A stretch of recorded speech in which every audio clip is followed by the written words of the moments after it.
तो ये यहाँ पर प्रूफ होता है कि एक अच्छा टीचर एक अच्छा कलाकार हो सकता है, लेकिन एक अच्छा कलाकार जरूरी नहीं है कि एक अच्छा टीचर हो।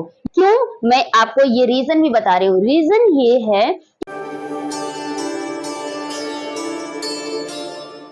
हेलो एवरीवन, राधे राधे, नमस्ते, प्रणाम। मैं हूं कंचन मणिरत्नम, यूपी प्रयागराज से। स्वागत है आप सभी लोगों का मेरे YouTube channel music career academy में। फ्रेंड्स, आज का हमारा वीडियो एक लेक्चर सेशन पर आधारित है। आज के सेशन में हम बात करेंगे कि क्या एक अच्छा कलाकार एक अच्छा गुरु बन सकता है, और साथ ही साथ क्या एक अच्छा टीचर या गुरु एक अच्छा कलाकार होता है या नहीं होता है।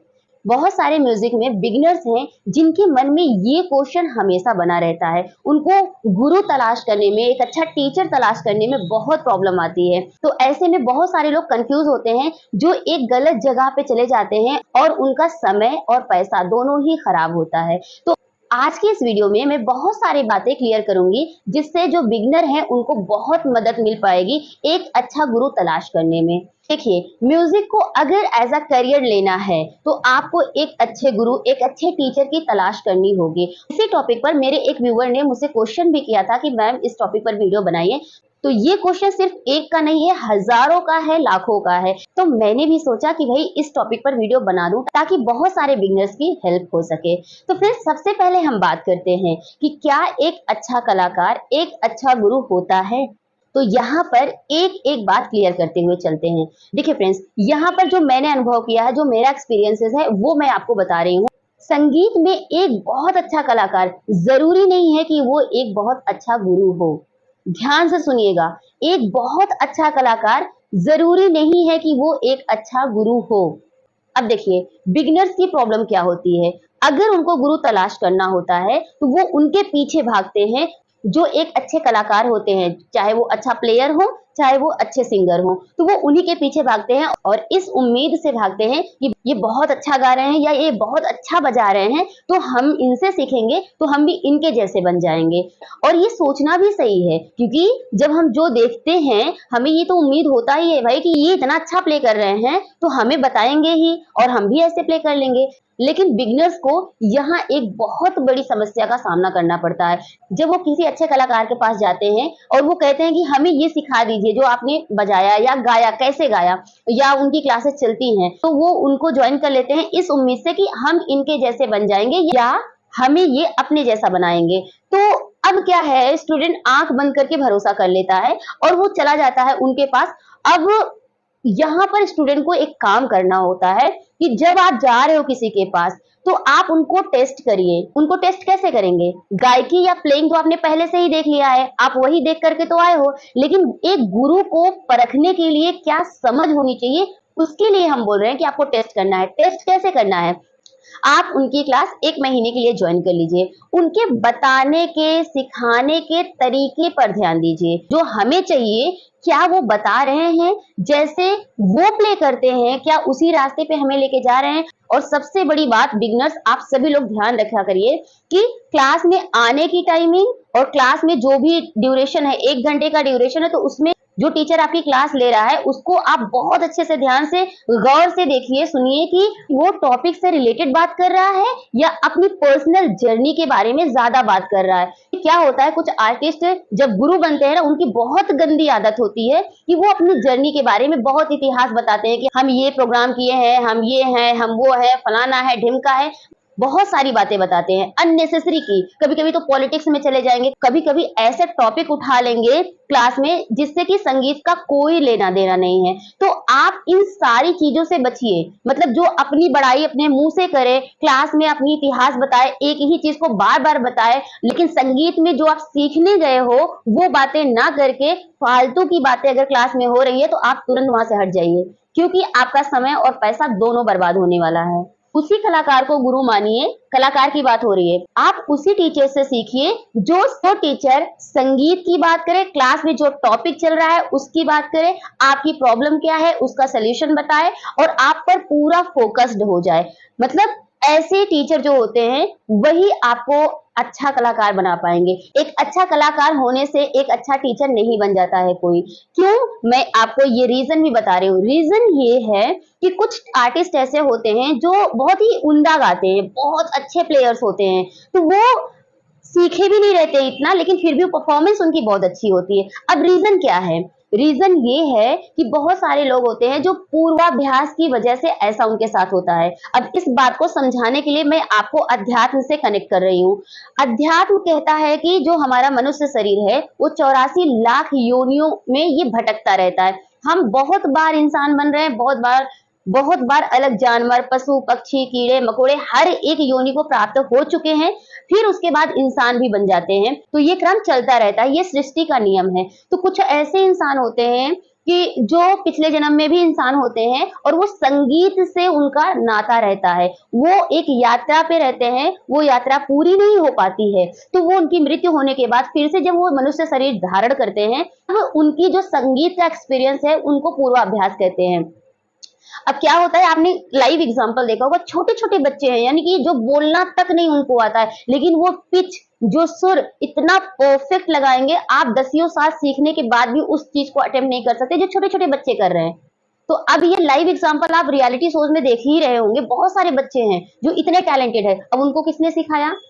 तो यहाँ से ये प्रूफ होता है ना कि पिछले जन्म का उनका रिलेशन है। अब उस छोटे से बच्चे से पूछा जाए कि आप मुझे सिखा दो, तो वो क्या सिखा पाएगा? वो खुद ही नहीं समझ पा रहा है कि उसको कैसे आ रहा है, कैसे वो कर पा रहा है। तो इस प्रकार के जो बच्चे होते हैं वो जब बड़े होते हैं ना, तो उनको ऑलरेडी समझ आ जाता है कि करना क्या है, लेकिन वो समझा नहीं सकते।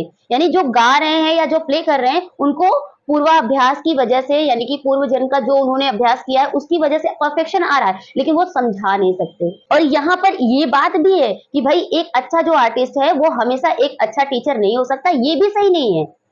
क्यों? यहाँ पर मैं इसको भी समझाती हूँ क्यों। क्योंकि एक अच्छा टीचर ही एक अच्छा कलाकार होता है। दो चीजें हैं, एक तो ये है कि एक अच्छा आर्टिस्ट है, वो अच्छा सिखा नहीं पा रहा है, जैसा कि मैंने कैटेगरी बताया कि वो बातें ज्यादा करेगा, टॉपिक से हटकर बातें करेगा, कुछ ऐसी चीजें आपको पकड़ा देगा कि भाई आप इसको करते रहो, हाँ 3 महीने 4 महीने बाद आगे बताएंगे, अभी तो आप बहुत कच्चे हो, ऐसे हो वैसे हो, ये सब बातों में आपका टाइम और पैसा दोनों बर्बाद करेगा। लेकिन एक अच्छा कलाकार अगर आप देखते हो, आप उसके पास जाते हो और कहते हो कि यार ये बहुत अच्छा गा रहे, तो हमें अच्छा सिखा सकते हैं, तो ये रूल इसमें भी लागू होता है। जब आप उनके पास जाते हो तो उनकी समझदारी, उनके बोलने का तरीका, आपको डील करने का तरीका, आपको समझने का तरीका, वो बहुत परफेक्ट होता है। यानी वो जन्मजात टीचर होते हैं। और एक अच्छा टीचर यानी कि एक अच्छा गुरु ही एक अच्छा कलाकार होता है। हमेशा हमेशा यही होता है। जो टीचर अच्छा है आपको परफॉर्मर बना सकता है, आपको एक अच्छा आर्टिस्ट बना सकता है। जब तक उसके अंदर एक अच्छा आर्टिस्ट नहीं होगा, एक महान कलाकार उसके अंदर नहीं होगा, तब तक वो एक अच्छा गुरु बन ही नहीं सकता। तो ये यहाँ पर प्रूफ होता है कि एक अच्छा टीचर एक अच्छा कलाकार हो सकता है, लेकिन एक अच्छा कलाकार जरूरी नहीं है कि एक अच्छा टीचर हो। ये समझ, ये परख आपको खुद से करनी पड़ेगी, ये समझ अपने आप में डेवलप करनी पड़ेगी। मैंने जो टिप्स बताई है उन्हीं सारी चीजों को फॉलो करके। आप एक बात हमेशा याद रखिएगा, जो गुरु होते हैं ना, उनकी क्वालिटीज होती है, वो हर एक चीज को अलग तरीके से समझते हैं। उनका जो दिमाग होता है ना, कैचिंग पावर होता है ना, वो बहुत स्ट्रांग होता है। एक अच्छे गुरु के पास जब कोई नई चीज आती है ना, वो बहुत अलग ढंग से उसकी प्रैक्टिस करता है, एक रियाज करता है, उसके बाद अपने स्टूडेंट्स को बहुत अच्छे से समझा पाता है। जब तक वो अच्छे से समझ नहीं जाएगा तब तक वो आपको डिलीवर नहीं कर पाएगा। इसलिए उसका जो दिमाग होता है ना, वो नॉर्मल इंसान से 10 गुना ज्यादा पावरफुल होता है। यानी कि उसकी जो कैचिंग पावर होती है ना, ग्रैपिंग पावर, वो बहुत स्ट्रांग होती है। तो ये पावर कैसे डेवलप होता है? जैसा कि मेरे चैनल का नाम है म्यूजिक करियर एकेडमी, मतलब मेरे चैनल से जो भी स्टूडेंट सीख रहे हैं या जो भी मेरे व्यूअर्स हैं वो सीख रहे हैं, मेरे चैनल का पर्पस ये है कि आप म्यूजिक को एज अ करियर लीजिए। मनोरंजन वाले जो होते हैं वो मेरे चैनल से बहुत ज्यादा देर तक नहीं जुड़ पाते हैं, लेकिन जो एज अ करियर लेना चाहते हैं म्यूजिक को, वो बहुत ही डेडिकेटली मेरे चैनल को फॉलो करते हैं। क्योंकि मेरे चैनल पर जो भी चीजें बताई जा रही हैं वो करियर बनाने वाली बताई जाती है। रटने वाली चीज हम नहीं बताते हैं। तो इसीलिए मैं आपको हमेशा सजेस्ट करती हूँ, गाइड करती हूँ, सलाह देती हूँ कि भाई अगर आपको संगीत में चाहे अच्छा टीचर बनना है, गुरु बनना है, चाहे एक अच्छा कलाकार बनना है, जो बेसिक एथिक्स होते हैं, जो रूल्स होते हैं, जो साधनाएं होती हैं, वो सारी चीजें आपको करनी पड़ेगी। हमने अपनी इसी चैनल पर एक शॉर्ट अपलोड किया था कि संगीत एक अथाह सागर है, संगीत को लोग पूर्णता प्राप्त नहीं कर सकते हैं। कितनी सच्ची बात है कि संगीत सच में एक अथाह सागर है, इसको कोई पार नहीं पाया है आज तक। जो भी पाया, जो भी किया, वो कम ही है। पूरा जीवन मांगता है संगीत। अब लोग इसको मजाक में लेते हैं, सोचते हैं मनोरंजन है, ऐसे ही कर लेंगे, आ जाएगा, टाइम पास कर रहे हैं, तो वो ऐसे ही परेशान होते हैं जो कि परेशानी आप लोग झेल रहे हैं। मैं हमेशा कहती हूँ, चाहे अच्छा कलाकार बनना है, चाहे अच्छा टीचर बनना है, अगर आपको संगीत में करियर बनाना है तो आपको साधना करनी पड़ेगी। सबसे पहले अपने आप को एकदम काम डाउन करना पड़ेगा, एकदम शांत। अपने आप को जब तक शांत नहीं बनाएंगे, जब तक आप अपने आप को शांत नहीं करेंगे, आपका दिमाग शांत नहीं होगा, आपका मन शांत नहीं होगा, तब तक आपको संगीत कभी नहीं आएगा। आएगा आधा अधूरा। जैसे वही बात हो गई कि समुद्र सागर है ये संगीत। आप चम्मच लेके जाओगे तो चम्मच भर का पानी मिलेगा, और आप पूरा टैंकर लेके जाओगे तो टैंकर मिलेगा। मतलब आपका जो पात्र है, यानी कि आपकी जो कैपेसिटी है, कितनी है, आपका मन की स्थिति क्या है, आपके दिमाग में कितना पावर है, आपका मन कितना शांत है। शांत मन में ही संगीत जो है डेवलप्ड होता है। अगर आप चाहो कि हम ये भी कर ले, हम वो भी कर ले, हम वो भी कर ले, तो करियर नहीं बना सकते। टाइम पास कर सकते हो संगीत में, आज ये गा लिया बेसुरा बेताला, कल वो गा लिया बेसुरा बेताला, आज ये हमने ये गाना रट लिया, ये बजा लिया कीबोर्ड पर और हारमोनियम पर, बस ये ऐसा टाइम पास होता रहता है। लेकिन ऐसा करियर बनाना है तो बहुत बार हमने बताया है, आज मैं फिर से रिपीट करती हूँ आपको मोटिवेट करने के लिए कि भाई देखो, सबसे पहले तो आपका जो रूटीन है, यानी कि दिनचर्या है, उसको मेंटेन करिए। क्या है ना कि जो संगीत की साधना करना चाहता है या संगीत में आगे बढ़ना चाहता है, तो वो एक साधक के जैसा होता है। हमेशा कहती हूँ कि संगीत एक साधना है और आपको साधक बनना पड़ेगा, मतलब आपको भक्त बनना पड़ेगा। और जो इंसान संगीत से जुड़ता है वो अपने आप भगवान से जुड़ जाता है, क्योंकि संगीत ही भगवान है, भगवान ही संगीत है। अगर आप उसको मजाक में लेंगे, इतने सस्ते नहीं है संगीत प्रभु कि आपको ऐसे आवी आ जाएंगे। आप चाहते हैं कि संगीत आपको आए, संगीत में आप कुछ अच्छा अचीव करें, उसके लिए मैंने बताया कि उसके लिए आपको अपना रूटीन सही करना पड़ेगा। बहुत सारी बातें हैं जिस पे आपको ध्यान देना पड़ेगा। आपका लाइफ अस्त व्यस्त पड़ा हुआ है और आपके दिमाग की ना पूरी बैंड बची हुई है। मैं इसलिए बोल रही हूँ क्योंकि आपका मन शांति ही नहीं, जब तक आपका मन शांत नहीं होगा आप कॉन्सेंट्रेट नहीं कर पाएंगे। और संगीत हमेशा कॉन्सेंट्रेशन मांगता है, वो भी 1-2% नहीं, पूरा फुल 100% मांगता है। फ्रैक्शन ऑफ सेकंड के लिए आप डिस्ट्रैक्ट हुए तो मतलब ताल गई या सुर गया या जो भी आप प्ले कर रहे हैं वो सब गया। तो मतलब इतना अलर्ट रहना है, जैसे गीत में चलना मतलब बारूद बिछी हुई है और उसके बीच से निकलना है आपको। और आपको ये ध्यान देना है कि कहीं भी आप मिस्टेक नहीं कर सकते, जरा भी मिस्टेक करेंगे तो ब्लास्ट होगा। मतलब क्या है कि संगीत में फ्रैक्शन ऑफ सेकंड की भी अगर आप चूक करते हो ना, या तो सुर से चले जाओगे या लय से चले जाओगे। सुर और लय से जाना मतलब पूरी परफॉर्मेंस का बैंड बज जाना है, समझ लीजिए। तो इसके लिए आपको अपने मन को तैयार करना पड़ेगा, शांत करना पड़ेगा।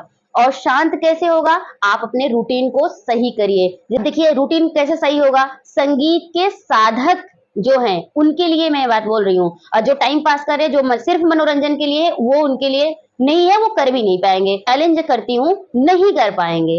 लेकिन जिनके अंदर है कि मुझे कुछ करना है संगीत में, वही फॉलो कर पाएंगे। सबसे पहले आप सुबह उठना शुरू कर दीजिए। मैं बहुत बार बता चुकी हूँ, फिर बता रही हूँ, सुबह उठना शुरू कर दीजिए, एक्सरसाइज करिए, अपने बॉडी को फिट रखिए। जब आप स्वस्थ रहेंगे तभी आपका दिमाग भी स्वस्थ रहेगा। कहते हैं ना कि स्वस्थ शरीर में ही स्वस्थ मस्तिष्क का निर्माण होता है। जब आप देर से सो के उठेंगे तो कहीं ना कहीं कोई ना कोई बॉडी में प्रॉब्लम होगी और आप उसी से इरिटेट होते रहेंगे, तो कहाँ से आप संगीत कर पाएंगे। तो सबसे पहला काम करना है कि सुबह जल्दी उठना है, योग करना है, कि व्यायाम करना है, शारीरिक मेहनत करनी है। उसके बाद आपको रियाज करना है। रियाज के बाद आपको जो भी करना है, जो भी आप करते हो लाइफ में, आप वो करिए। जैसे आप जॉब पे जाना है, काम करना है, पढ़ाई करना है, जो भी चीजें आप करते हो वो करिए। फिर टाइम निकालिए शाम को, फिर प्रैक्टिस करिए। जल्दी सो जाइए क्योंकि सुबह जल्दी उठना होगा। तो ये जब आप करेंगे तभी आप संगीत के लायक बन पाएंगे। आप अपने आप को पहले लायक बनाइए संगीत के, तभी संगीत आपको आएगी, नहीं तो नहीं आएगी। और ये सारी चीजें क्यों डिस्ट्रैक्ट हो रही है, क्योंकि सुबह जल्दी नहीं उठ पाते हो। और सबसे बड़ा रोग है रील्स, मोबाइल्स, जो भी चीजें हैं ना, गलत चीजों का देखना। जो अपने संगीत से रिलेटेड चीजें हैं वो ना देख करके छोटे छोटे रील्स, डांस के देख रहे हैं, कॉमेडी के देख रहे हैं, कुछ ऐसी बातें देख रहे हैं जो कि हमारे लाइफ को बिल्कुल बर्बाद ही किए जा रहा है। तो ये सारी चीजों से बचिए, अपने एम पर फोकस्ड रहिए, जो काम करना है सिर्फ वही करिए, तभी कुछ हो पाएगा। अदरवाइज जो चल रहा है वो चलता रहेगा, बर्बाद समय, बर्बाद पैसा, सब कुछ, और मिलेगा कुछ नहीं संगीत में। बार बार मैं एक बात आप लोगों को बीच बीच में समझाती हूँ कि ये चीज आप फॉलो करिए। मुझे पता होता है बहुत सारे लोग हैं, सबसे बड़ी प्रॉब्लम पता क्या होता है संगीत वालों की, कि अगर कह दिया जाए कि 2 घंटे आपको बैठना है और रियाज करना है या प्रैक्टिस करनी है, भाई 2 घंटे में हर 10 मिनट में वो मोबाइल देखेंगे। किसी का मैसेज आया है, आओ ये वाला रील देख लें, आज पे कौन सा नोटिफिकेशन आया है, व्हाट्सएप पे क्या आया है, इन्हीं सब चक्करों में अपने समय को बर्बाद करते हैं। प्रैक्टिस नहीं कर पाते हैं यार। और कहने को 2 घंटे प्रैक्टिस किया हमने, यस मैम हमने कर लिया, लेकिन किया क्या, सॉलिड उसका क्या निकला, सोल्यूशन क्या निकला? सॉलिड प्रैक्टिस किया या टाइम को ऐसे डिवाइड करके किया? है कि नहीं? आप खुद चेक करो, आप अपने आप से रिलेट कर पाते। आप इस बात का ध्यान रखिए, प्रैक्टिस करते समय मोबाइल को फ्लाइट मोड पे डाल दीजिए, ताकि आपका दिमाग पहले तो शांत हो जाए, क्योंकि आप जो करने बैठे हैं वो आप करके अच्छे से तभी जाकर के मोबाइल को ऑन करिए। अब क्या है कि बहुत सारे लोग हैं, हम जब भी रियाज कराते थे लाइव आकर के, कहते थे कि मैम आप लाइव आके रियाज कराते थे, तब हमारी आदत थी, हम कर ले रहे थे, 1 महीने हमने बहुत अच्छे से किया। जब से आप नहीं आ रहे हो लाइव कराने रियाज, तब से हम डिस्ट्रैक्ट होने लगे। अब ये बताइए कि हमने 1 महीना लाइव आकर रियाज कराया 2-2 घंटे, इसलिए ताकि आपकी आदत पड़ जाए और आप एक अच्छे साधक बन सके। अब जीवन भर मैं एक ही बात को लाइव आकर रियाज थोड़ी ना करा पाऊंगी। रियाज तो खुद के मन की शांति का विषय है। आप में एक स्थिरता आ जाए, कंसंट्रेशन पावर बढ़े, इसके लिए तो आपको करना है। आप किसी का सहारा लोगे कि कोई हमें रियाज कराए तब हम रियाज करेंगे, तब तो हो गया, फिर कुछ नहीं हो सकता। ठीक है, आपको खुद से करना पड़ेगा, और वो होगा तभी जब आपका एम स्ट्रांग होगा, कुछ बड़ा करने का सोचा होगा। आप सोच रहे हो कि अरे यार चलो ठीक है, ऐसे ही है, टाइम पास का है, तो टाइम पास ऐसे ही करेगा, संगीत घुमा देगा आपको और घूमते रहिए जिंदगी भर, आने वाला नहीं है। मैंने पहले ही बता दिया, संगीत भगवान है और भगवान का मिलना इतना आसान नहीं है, साधना करना पड़ता है, आपको साधना करना पड़ेगा। और एक बात मेरी हमेशा याद रखिएगा कि जीवन में कुछ भी करना हो, आपको सुबह जल्दी उठना है, अपनी रूटीन को फॉलो करना है, यानी कि रूटीन को सही करना है। सुबह जल्दी उठ करके व्यायाम करना, एक्सरसाइज करना, बॉडी एक्सरसाइज बहुत जरूरी है। उसके साथ ही साथ आप रियाज करना शुरू करिए, जो भी आपको प्रैक्टिस मिला है वो करिए, उसके साथ तभी आप डेवलप कर पाएंगे। तो आज के लेक्चर में मैंने कोशिश किया कि आपको समझाने के लिए कि भाई एक अच्छा गुरु ही एक अच्छा कलाकार बनता है। एक अच्छा कलाकार जो होता है, जरूरी नहीं है कि वो एक अच्छा गुरु हो। चलिए हम मिलते हैं एक नए वीडियो में एक नए टॉपिक के साथ, तब तक के लिए टेक केयर, बाय बाय, जय हिंद, वंदे मातरम, राधे राधे।